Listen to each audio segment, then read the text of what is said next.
భగవతే వాసుదేవాయ. నీ పుత్రుని వీరమరణం గురించి నువ్వు శోకించకు మాతా.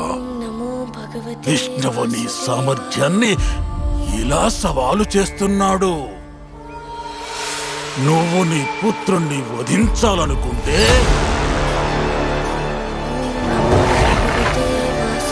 వాడు తన భక్తుణ్ణి కాపాడాలనుకుంటున్నాడు.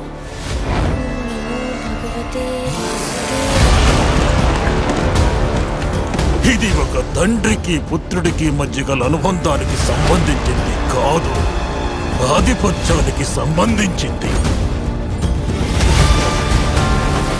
ప్రహ్లాదుడు కేవలం ఇద్దరు మహాయోధుల మధ్య చిక్కిన కీలు బొమ్మ మాత్రమే, ఇంకేమీ కాదు. గుణగణాలే వినిపించాలి. ఎప్పుడు హిరణ్యకశిపుడే భగవంతుడు. కీర్తించండి.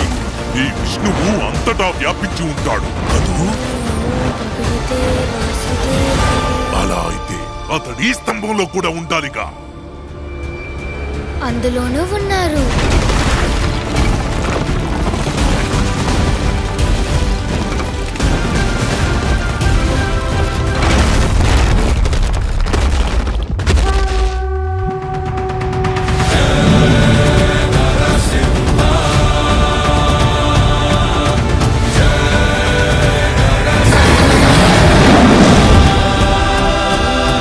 భగవతే వాసుదేవాయ.